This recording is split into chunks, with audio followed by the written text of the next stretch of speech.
Hola a todos, ¿cómo están? Qué Bienvenidos. rico volver a verlos, volver a estar con ustedes aquí en la hora.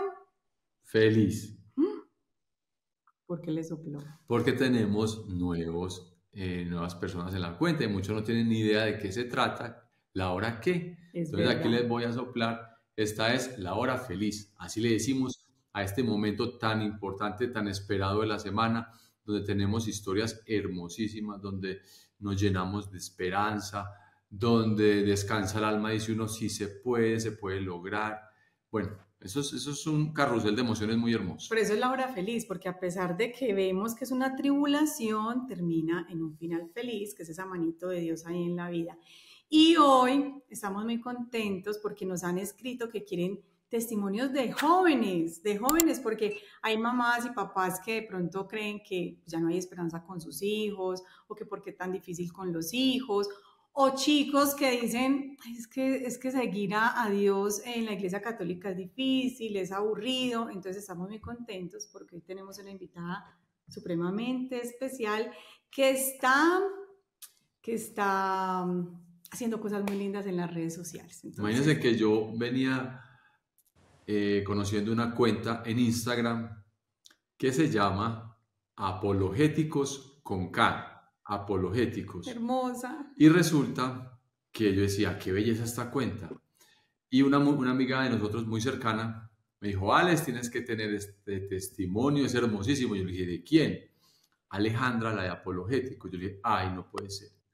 A mí que me encanta esta cuenta, qué bendición sería. Y claro, logramos contactarnos con Alejandra y aquí está con nosotros. Hola Alejandra, ¿cómo estás? Bienvenida. Hola a todos, muchas gracias por la invitación a ustedes, Ana y Alex, y gracias a todos los que estén viendo este video. No, pues la verdad Hermosa.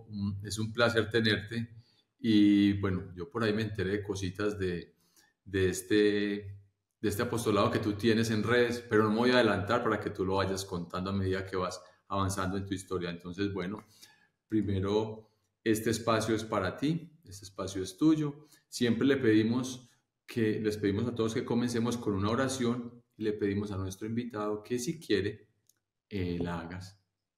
Si quieres. Si quieres, yo. Listo. Entonces, en Sí. el nombre del Padre, y del Hijo, y del Espíritu Santo. Amén. Amén. Señor, te damos gracias porque nos permites estar aquí. Te damos gracias por todas las personas que vayan a ver este video y te pedimos que todo lo que yo diga sea realmente el Espíritu Santo quien hable por medio mío, también por medio de Alex y de Ana, para que realmente toque los corazones en todas aquellas cosas que haya que tocarlos y que podamos nosotros también ser testimonio para que muchas almas lleguen a la conversión. Amén. Amén. Amén. En el En nombre nombre del del Padre y del Hijo y del Espíritu Santo. Amén. Amén. Bueno, Alejandra, antes de empezar, yo les voy a pedir el favor, varios favores. Vean. Uno es que se suscriban a las dos cuentas. Apologéticos con K, regálame tu historia, porque si ustedes se suscriben, activan la campanita, les va a estar llegando cada que subimos contenido. Dos, que le den mucho amor a este video, déjenle mensajes bien lindos a Alejandra, muchos corazoncitos para que YouTube muestre a muchas personas que estamos por aquí. Y tercero, es que compartan. Esa es la manera de poner ese granito de arena. Bueno, Alejandra, como quieras comenzar, dinos cómo arrancar este testimonio tuyo. Listo. Entonces, pues yo siempre digo que para mí, mi testimonio, si yo le tuviera que poner un título, sería como la historia de la misericordia de Dios en un alma, así como se lo puso la Santa Madre Laura Montoya. No porque yo me parezca a ella, ni mucho menos, sino porque al ver mi propia historia, pues yo no puedo más que darle gracias a Dios por esa inmensa misericordia que ha tenido conmigo, porque si no me hubiera sacado de esos lugares en los que yo estaba en esos momentos, pues yo no sé hoy dónde estaría, ¿cierto? Ni cómo estaría. Entonces, primero, pues darle gracias a Dios por todo lo que ha estado haciendo en mi vida. Y ya como para ponerles un poco de contexto, yo nací en Bogotá, Colombia, en 2003 y pues he tenido una familia que siempre me ha querido mucho, ¿cierto? Pero cuando era muy pequeña mis padres se separaron y digamos que la mitad de mi familia, la familia de mi mamá, es católica, pero no necesariamente muy practicante, ¿cierto? Y la familia de mi papá, toda es protestante, excepto por mi papá, que se volvió ateo un año antes de que yo naciera, ¿cierto? Entonces, cuando yo crecí, pues yo tenía como mucha confusión entre cuál era la diferencia entre catolicismo y protestantismo, y a la vez le preguntaba a mi papá que él por qué era ateo, y él no me quería decir. Entonces yo tenía como toda esa confusión, y ya en el colegio, o sea, desde pequeña mi papá, eso se lo agradezco mucho, me inculcó mucho el gusto por la cultura, el gusto por la lectura, por la música clásica, él me enseñó a tocar piano. Entonces a mí desde chiquita, pues en los descansos yo a veces prefería leer a estar con amigos o prefería escuchar música clásica, ¿cierto? Pero eso, en un colegio de niñas que era en el que yo estudiaba, en los colegios de niñas a veces hay algunos temas que son más difíciles, pues eso me empezó a dificultar un poco la sociabilización, tener amigos, y eso me empezó a poner muy triste y empezó a hacer que en mí hubiera mucha tristeza, ¿cierto? Desde que era muy chiquita. Entonces ahí ya poco a poco fui empezando también a escuchar rock y el rock cada vez iba como subiendo más, pero dentro de mí iba creciendo como un odio muy grande hacia pues todos los demás que no, pues con los que yo quería ser amiga y no se podía, pues ya después hacia mí por no poder ser como tal vez ellas querían que yo fuera, ¿cierto? Y eso iba creciendo así hasta que en séptimo llegué a ver filosofía en el colegio y nos empezaron a hablar de todos esos filósofos existencialistas, de Nietzsche, de Sartre, bueno, de todos ellos. Entonces yo dije, bueno, ya entiendo a mi papá por qué no cree en Dios, Dios ha muerto. Pero eso también lo dije porque en ese momento yo tenía mucha rabia con Dios por no ayudarme con esa situación interior que yo estaba viviendo, ¿cierto? De hecho, yo recuerdo muchos años después, pues algunos años después, que habían personas que me preguntaban que yo por qué no creía en Dios y yo les daba todos los argumentos racionales que yo tenía para no creer en Dios, pero yo por dentro pensaba que era porque Él no me quiso ayudar o porque no me sentí acompañada por Él en ese momento, ¿cierto? Entonces, como desde chiquita no tuve en sí una buena formación en el catolicismo, a mí no me explicaron bien, pues como, no ni siquiera como qué es pecado y qué no, sino también como no me dieron razones para no hacer ciertas cosas. Eh, por ejemplo, en la primera comunión yo no tenía ni idea de qué es lo que estaba haciendo, mi primera confesión pues fue muy charro porque yo preguntaba, ¿pero qué tengo que decir? Y me decían, tus pecados, y yo, ¿pero qué es eso? Entonces solamente dije que decía mentiras y no dije nada más. Entonces yo no tenía una conciencia formada en absolutamente nada. Entonces cuando me alejé de la fe, pues fue como si para mí se abriera como todo un mundo de cosas que ya digamos que podía hacer, eh, y que no entendía por qué me iban a hacer daño, ¿cierto? Entonces, también en esa época, yo antes era como súper gordita cuando era chiquita, por esa época también pues bajé de peso todo y me di cuenta de que le podía gustar a los niños. Entonces, eso fue cuando tenía como 13 años, entonces empecé a tener novios, pues muchas cosas y empecé a, digamos que a vivir una sexualidad como desordenada desde muy temprana edad. Yo digo que en eso influyen muchas cosas. Primero, pues que no nos expliquen por qué esas cosas en sí mismas nos hacen daño, ¿cierto? Vivirlas en el momento que no, al que no le corresponde, ¿cierto?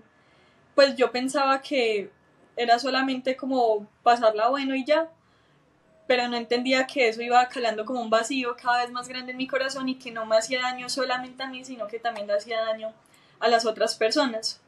Y también otro elemento que creo que fue importante para que se diera eso en ese momento es que tanto yo como todos mis amigos pues consumíamos el mismo contenido en redes sociales, veíamos las mismas películas, las mismas series y las mismas cosas en donde lo que se nos vende es que eso es lo normal, que eso es lo que está bien y que el que no lo haga pues no, pues es como el raro, el que se queda afuera. Entonces como yo no le veía problema hacer eso y entre todas las personas a mi alrededor, todos mis amigos, todos pensaban que era normal, pues pues sencillamente como que empezó a pasar. Durante ese tiempo que estuve lejos de Dios, tal vez lo que más caracterizó todos esos años fue pues esa inmensa tristeza que sentía desde antes, no empezó a hacer más que crecer y crecer y crecer cada vez más. Y yo pues que me ha gustado tanto la filosofía y tanto esas cosas, yo me preguntaba continuamente cuál era el sentido de la vida, ¿cierto? Y le intentaba poner un sentido a mi vida. Entonces, muchas veces el sentido, entre comillas, que le terminaba poniendo era como vivir emociones fuertes para tapar ese vacío que yo sentía por dentro. Entonces esas emociones podían estar pues en ir a fiestas y emborracharme mucho sin que mi mamá se diera cuenta, en pues en tener esas experiencias fuertes. Gracias a Dios, lo único que no llegué a hacer fue consumir drogas, porque cuando lo iba a hacer pensé, ahí mismo me acordé de que mi mamá seguramente me iba a echar de la casa si se daba cuenta. Pero de resto, pues tristemente, todo lo que se me presentó, pues lo hice. Y yo pensaba que eso me iba a hacer como olvidar al menos por un momento eso que yo sentía en mi interior, pero apenas ya volvía a la normalidad, pues me daba cuenta de que ese vacío no hacía más que crecer y crecer y crecer y crecer. Otra cosa que pasó en esa época es que también empecé a tener como problemas alimenticios.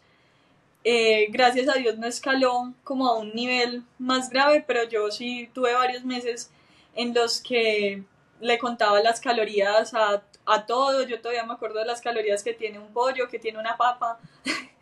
Yo contaba todo y yo me hacía planes como de lo que iba a comer en un día.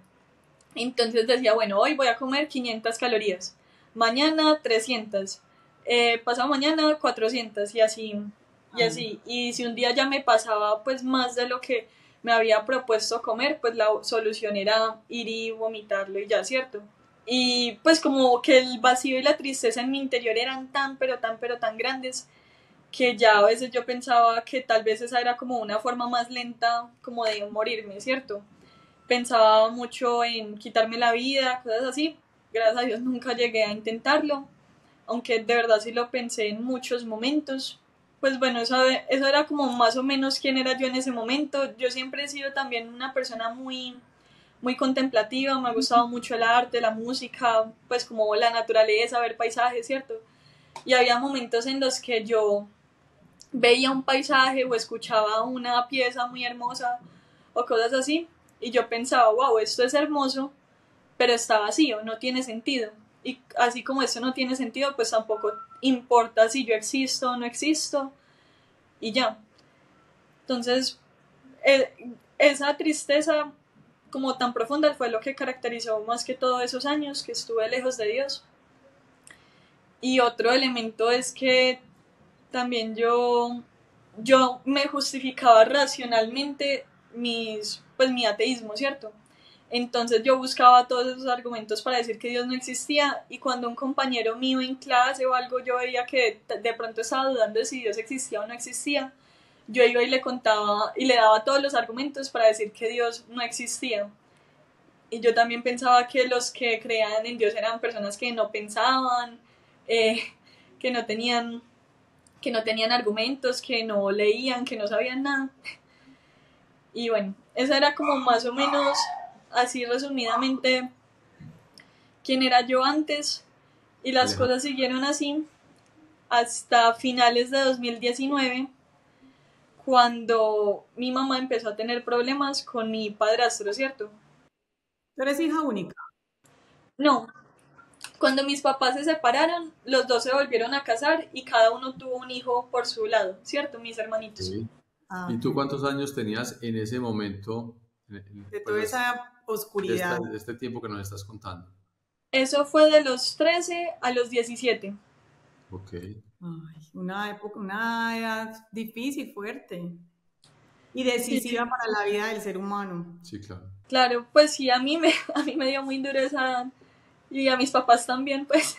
Y ya a finales de 2019, ahí todavía no había cumplido los 17, mi mamá empezó como a tener problemas con mi padrastro, que se fue a vivir a Bogotá porque solamente, o sea, consiguió un trabajo allá y venía aquí a Medellín los fines de semana. Yo vivo en Medellín. Y como que empezaron a tener pues como algo de problemas. Entonces ella empezó a ir mucho donde un sacerdote aquí en Medellín, y un día le mostró una foto al sacerdote. Él no sabía nada de mi mamá y le mostró una foto de mi hermanito, ella, mi padrastro y yo. Y él miró la foto y dijo, ¿ese señor es su esposo? Y mi mamá dijo, sí, él está en adulterio. Y mi mamá se quedó como, ¿qué? ¿Cómo así que está en adulterio? En adulterio es que pues le estaba haciendo infiel. Y ya cuando nos dimos cuenta de que sí había estado pues con otra persona, nos dimos cuenta de que en el momento en el que el padre nos dijo eso, pues ya estaba con ella, ¿cierto? Entonces eso me empezó a parecer muy raro. También ese sacerdote, a veces como que algunas personas que tienen problemas espirituales tipo que les han hecho brujería o que necesitan una liberación o algo así, van donde él. Y a veces yo iba a las misas y yo veía pues que había mucha gente que se alborotaba en la misa, y yo pensaba, esta gente o está loca o les están pagando o eso es pura sugestión, que ellos se lo están, pues que ellos se lo están creyendo, pero en realidad eso no es nada. Pero en un punto ya empecé a ver como tantas cosas raras que ya me empecé a preguntar si no sería porque realmente sí existe algo más. Eso fue a finales de décimo. Luego llegué a 11 en el colegio, pero igual pues volví normal a tener mis amigos, todo eso, entonces se me volvió a olvidar, pues como que lo volví a dejar a un lado hasta que ya empezó la pandemia. Yo los primeros meses de la pandemia estuve en Cali, donde vivía mi papá en ese momento. Y yo recuerdo que incluso en esa época nosotros nos reíamos de mi mamá porque rezaba tanto, nos reíamos de la gente pues que no, que creía en Dios. Luego ya apenas pudieron haber viajes entre ciudades, me fui a Medellín otra vez.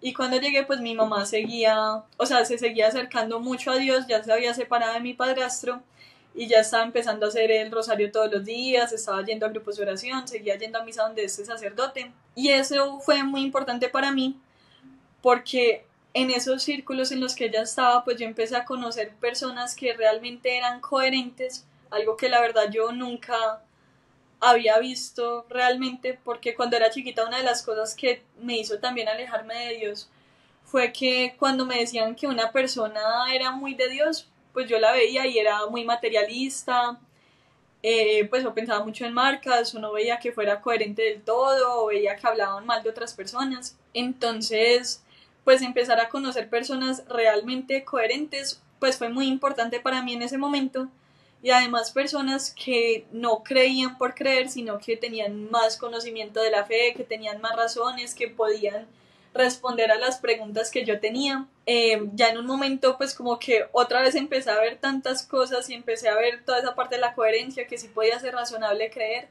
y todo eso, que dije, bueno, voy a empezar a preguntarme seriamente y a investigar y a leer a ver si Dios existe o no existe, porque si Dios existe y yo vivo como si no existiera, pues eso tendría unas consecuencias, ¿cierto? Entonces en principio yo me empecé a acercar a Dios por la razón y por miedo, ¿cierto? Y ya pues investigando me encontré con muchas cosas, y las más importantes fueron los milagros eucarísticos y las apariciones marianas. Los milagros eucarísticos, pues para los que no sepan qué son milagros en los que el vino o las hostias, el pan consagrado en una misa, pasa algo con ellos que nos demuestra que ahí realmente están presentes el cuerpo y la sangre de Jesús. Y la mayoría de estos milagros, lo que pasa es que el pan se convierte en un trozo de carne humana, y lo estudian y se dan cuenta de que es un pedazo del corazón, que es el miocardio, que se dan cuenta que en todos los casos, que son muchos, siempre tiene el mismo tipo de sangre, que los glóbulos blancos están como en una persona viva, así pasen años. Cuando tú te cortas, máximo a las 2 horas ya se deberían de haber muerto todos tus glóbulos blancos. Yo no soy médica, entonces lo explico de esta manera que se entienda más fácil. Pero en los milagros eucarísticos pasan años y años y años y años, y los glóbulos blancos siguen como en una persona viva, ¿cierto? También los estudian y se dan cuenta de que parece que esa persona estaba padeciendo mucho estrés y que tiene signos de asfixia, y los crucificados mueren de asfixia porque pues como que los pulmones colapsan por el peso del cuerpo. Entonces, para mí eso fue impresionante porque es una confirmación que nos da la ciencia de algo que la Iglesia Católica ya creía desde hace 2000 años, ¿cierto? Y ya estudiándolo más adelante, pues me he encontrado con que no solamente lo encontramos si leemos la Biblia literalmente, que eso es lo que dice, este es mi cuerpo y esta es mi sangre, sino que los primeros cristianos realmente creían que eso no era un símbolo, sino que ahí realmente está presente el cuerpo y la sangre de Jesús. Y ahora con las herramientas que tenemos, pues podemos estudiar estos milagros que nos confirman exactamente lo mismo. Entonces para mí eso fue fundamental. Y lo otro que fue muy importante fue la Santísima Virgen María, porque me empecé a encontrar con apariciones marianas y con milagros en estas apariciones, que eran cosas que no habían sucedido en la Edad Media, sino apenas el siglo pasado. Por ejemplo, la Virgen de Fátima, el milagro del sol, que fue un milagro que vieron unas 200.000 personas, contando todos los testigos que hubo en los pueblos de los alrededores, que fue un día en que la Virgen había prometido a los 3 niños a los que se les había estado apareciendo, a los 3 pastorcitos de Fátima, que haría un gran milagro para que todos creyeran en sus apariciones. Y ese día, en ese lugar, no se sabe si había entre 30.000 o 70.000 personas, pero todos los presentes y los de los pueblos de los alrededores vieron que el sol se empezó a acercar, a alejar, que se movía, zigzagueaba, cambiaba de color, y todos lo vieron y no hay ni un solo testimonio que diga que no pasó absolutamente nada. Y eso pasó apenas el siglo pasado, y sabemos que sí pasó porque al día siguiente el hecho salió publicado incluso en revistas masónicas de la época, en periódicos comunistas, perdón. Incluso hay un ex masón que testifica sobre el hecho. Bueno, un masón que era el director de una de esas revistas dijo que realmente eso sucedió. Entonces, eso por un lado. También está la Virgen de Garabandal, que también sucedió apenas el siglo pasado, y que también hay muchos hechos extraordinarios con esas apariciones. Las videntes de la Virgen de Garabandal les echaban limón en los ojos y no parpadeaban mientras estaban viendo a la Virgen. Las intentaban levantar y eran unas niñas de 11, 14 años, y cuando estaban viendo a la Virgen eran pesadas como piedras, pero normalmente pues pesaban lo que pesaba una niña de esa edad.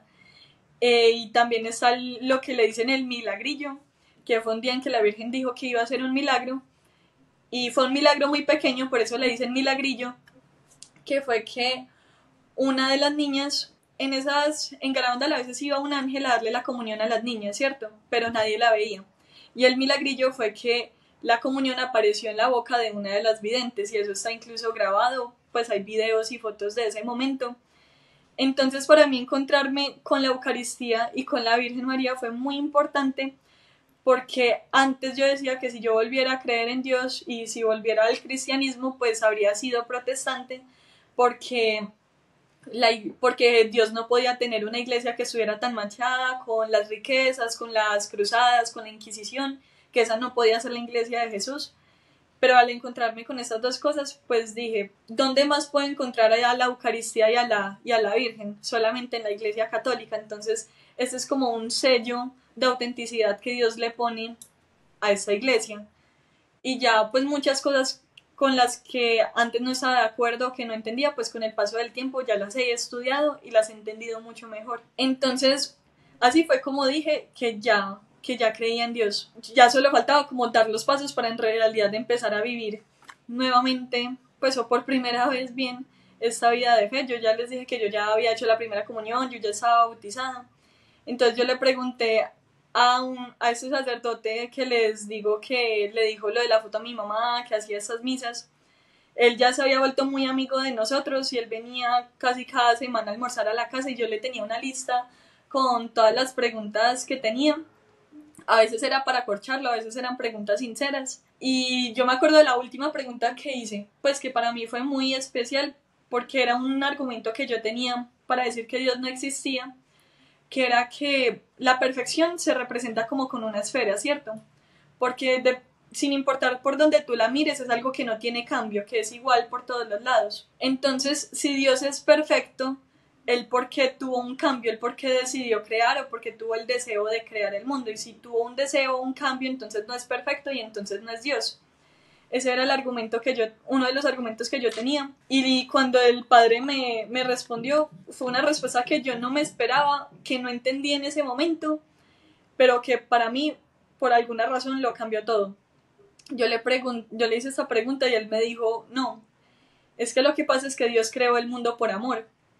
Y yo en ese momento no entiendo qué pasó, pero yo empecé a sentir un gozo, pues físicamente acá en el pecho. No entendí, pero yo dije, siento que esa es la respuesta. Y ya la siguiente pregunta que le hice ya fue, padre, bueno, entonces si quiero ser católica, ¿qué tengo que hacer? Ay, qué ¿Cuál bello. es el siguiente paso? Y él me dijo que me tenía que confesar. En esa época todavía muchas iglesias estaban cerradas y yo no me quería confesar con él porque no quería que se le dañara mi imagen. Entonces nos demoramos como un mes buscando un sacerdote que me confesara en esa época. Al final lo encontramos, uno por las afueras de acá de la ciudad de Medellín. Y fuimos un día y ese día el padre no podía. Entonces al día siguiente volvíamos y eso fue súper charro porque la persona que me iba a recoger llegó tarde. Subiendo, para los que conozcan Medellín, era una iglesia como por Palmas. Entonces subiendo Palmas se varó el carro. Entonces tuvimos que esperar un montón de tiempo mientras lo desbarábamos, lo logramos desbarar, seguimos subiendo y empezaron a bajar un montón de carros diciendo que la vía estaba cerrada, que se había caído uno de esos letreros verdes de Palmas. Entonces tuvimos que dar una vuelta gigante. Cuando llegamos la misa ya había empezado. Después de la misa yo le pedí al padre que me confesara, él dijo que no podía y yo no, padre, pero confiéseme que eso está muy raro. Y ya me pude confesar ese día, gracias a Dios.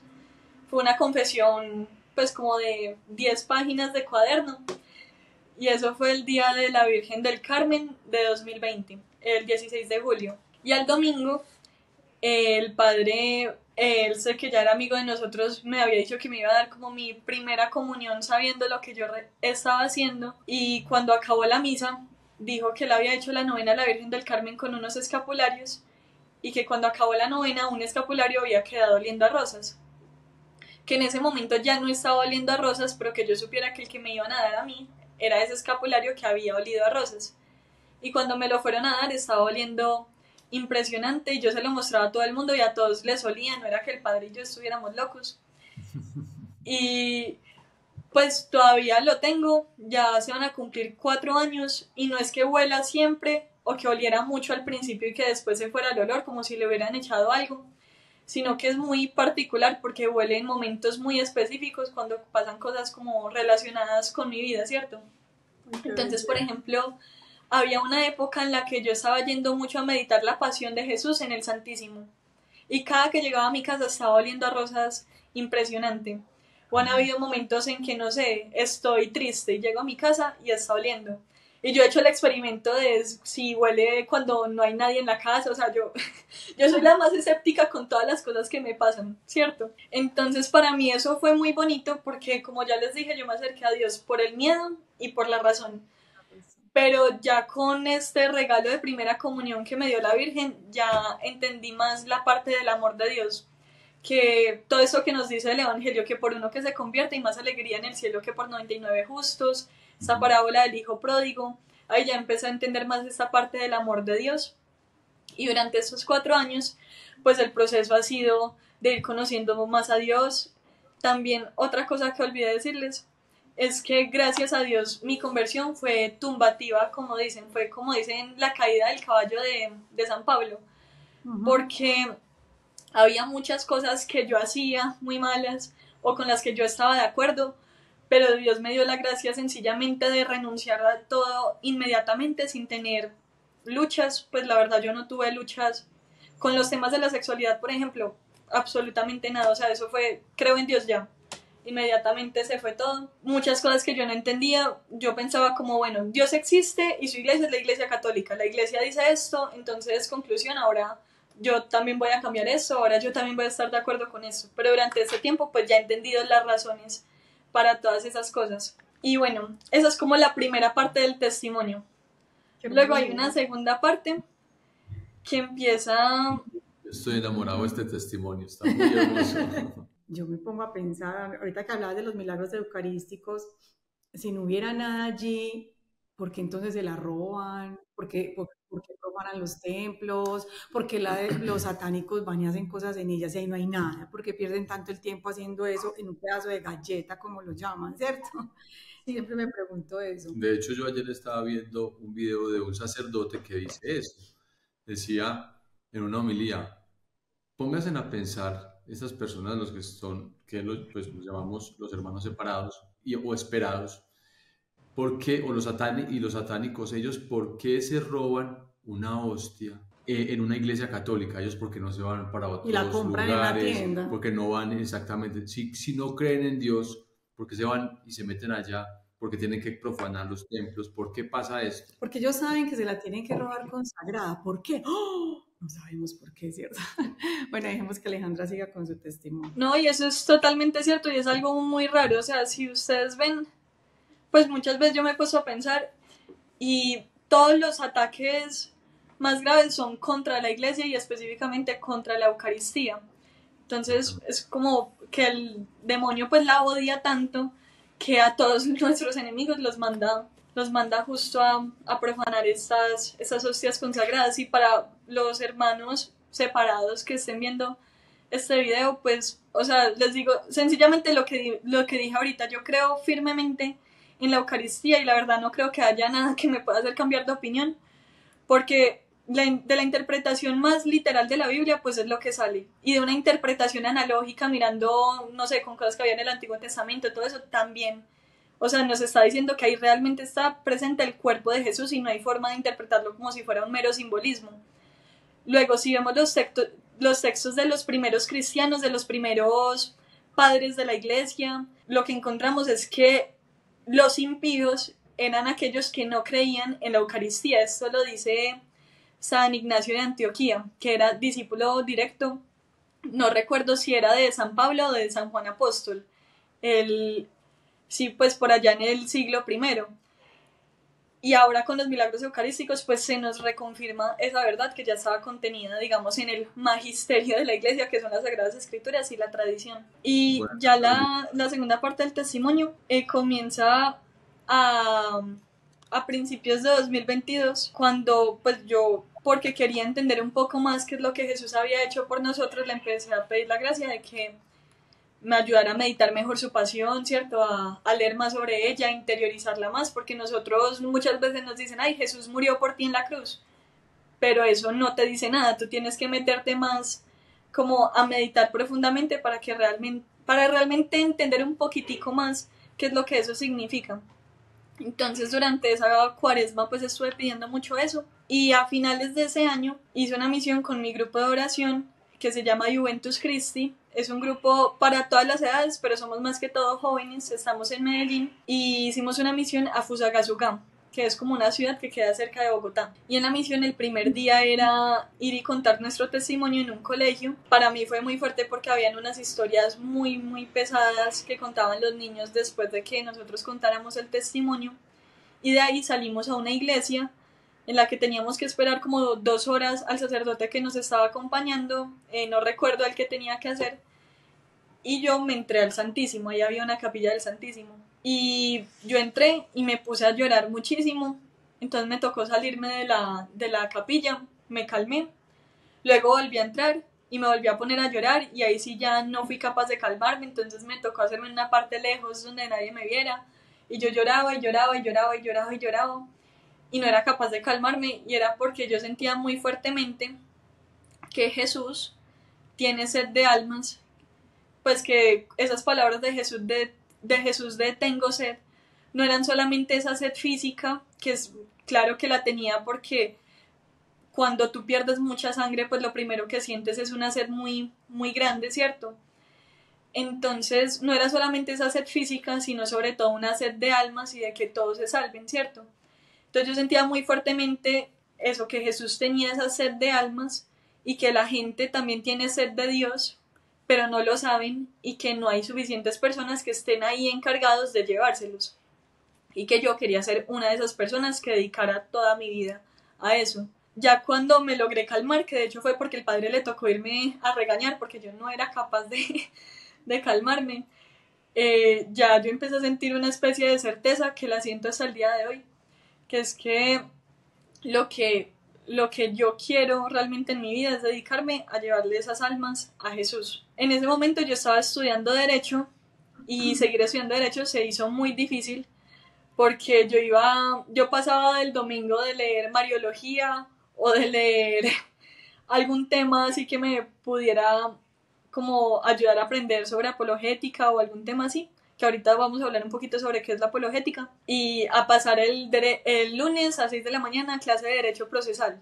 Y yo era como, esto, ¿cómo me va a ayudar a salvar almas? Yo sé que hay carismas de evangelizar a partir del trabajo y claro, todos los laicos estamos llamados a eso, pero lo que yo sentía y siento es que yo quiero que todo mi tiempo esté realmente dedicado a esa causa de salvar almas, ¿cierto? Entonces, así fue hasta que el año pasado, pues a uno piensa en dedicarse a salvar almas y lo primero que uno piensa es la vida religiosa, ¿cierto? Entonces, en un principio yo pensé que podía ser el camino de la vida religiosa, me fui a hacer un par de experiencias en comunidades religiosas, vi que por ahí no era, pues en ese momento ya no me imagino ahí, pues obviamente todo ha sido con acompañamiento, dirección espiritual. Y a finales del año pasado, pues ya vi que tal vez lo que tenía que hacer era estudiar teología y las cosas se dieron muy fáciles, pues como Dios lo dispuso, para ahora estar estudiando teología en España, en la Universidad de Navarra.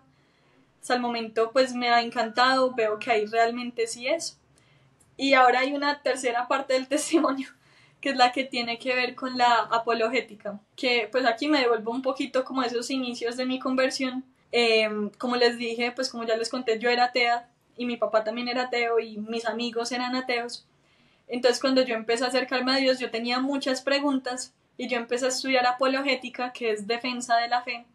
Lo que intenta la apologética es mostrar de una forma razonable todas las cosas que nosotros creemos por fe. Entonces yo empecé a estudiar mucho apologética para responderme a esas preguntas que yo misma tenía. Y ya después para poder hablar con mi papá, con mis amigos. Y luego, cuando entré a estudiar Derecho, pues esa necesidad de saber defender la fe se fue haciendo cada vez más grande porque había una época en la que yo cada que iba a la universidad, en alguna clase, un profesor hacía un comentario malo acerca de Dios o acerca de la iglesia y la mayoría de las cosas son cosas falsas. Pero muchas veces yo no podía decir nada porque no estaba lo suficientemente formada como para hablar. Entonces ahí ya se empezó a hacer una necesidad formarme en esos ambientes de la universidad y ya después de hacer esas experiencias religiosas el año pasado yo seguía teniendo ese deseo muy grande de llegarle a muchas almas, sobre todo desde la razón, desde la apologética, y no sabía cómo y no creía que el camino fuera en las redes sociales, porque desde que empezó mi conversión yo cambié el celular que tenía y me compré una panelita, como decimos acá en Colombia, de este tamaño, que solamente servía para mandar mensajes de WhatsApp y ya, sí mucho. Y entonces yo no creía que realmente ese fuera el camino, pero el año pasado conocí a varias personas que hacen mucho bien en redes sociales con sus apostolados y pensé, bueno, tal vez este sea el camino. Entonces dije, bueno, voy a crearme una cuenta, la creé.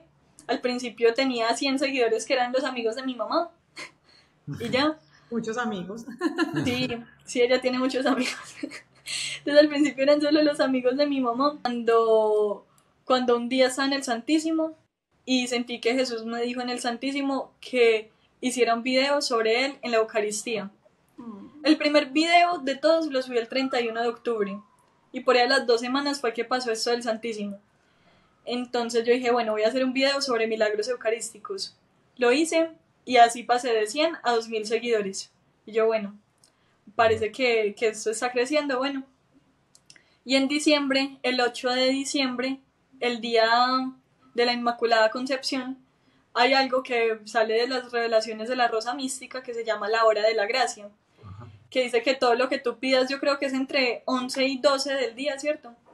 Te lo van a conceder. De las 12 a la 1, el 8 de diciembre. Bueno, eso de 12 a 1 de la tarde, todo lo que pidas, si está de acuerdo a la voluntad de Dios, te lo van a conceder. Entonces yo ahí pedí que si esta página era voluntad de Dios, pues que creciera mucho. Y ese día ya se disparó el crecimiento y el 31 de diciembre ya tenía 50.000 seguidores. Wow. Y el día que la cuenta cumplió 6 meses llegó a 100.000.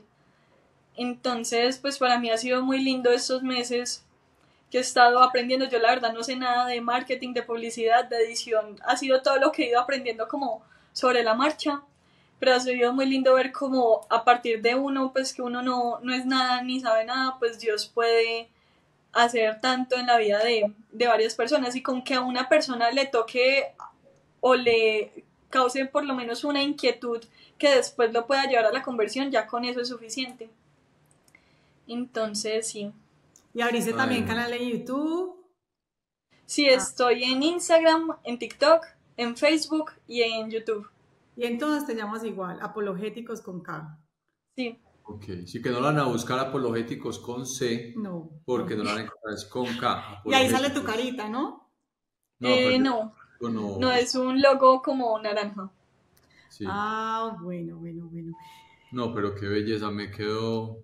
Este testimonio tiene unas cosas muy hermosas y adicional a eso es la confirmación del Señor en eso que tú sentías en el corazón. Porque muchas veces decimos, bueno, yo quiero ayudar, yo quiero servirle. Esa sed de almas que había sentido, que te decía el Señor, es sed de almas. Uno cómo puede aportar y ayudar. Y ahí donde decimos nosotros Qué belleza. que gracias a Dios podemos ser un pequeño instrumento, como lo estás haciendo tú, en el camino que Dios quiere, donde personas escuchando este testimonio puedan decir, ve, yo me identifico, ve, yo le hizo clic, el Señor le tocó el corazón, por aquí es. Entonces son cosas muy hermosas que el Señor va, esas emociones, esas emociones del Espíritu, que el Señor le pone a uno y que uno dice, bueno, esto hay que seguirlo porque yo siento que es muy fuerte, que es lo que tú empezaste a vivir. Alejandra, ¿qué le dirías a los jóvenes que en este momento no, como tú estuviste en el mundo un poquito oscuro, con tristeza, vacíos, bien profundos, sin Dios en tu corazón?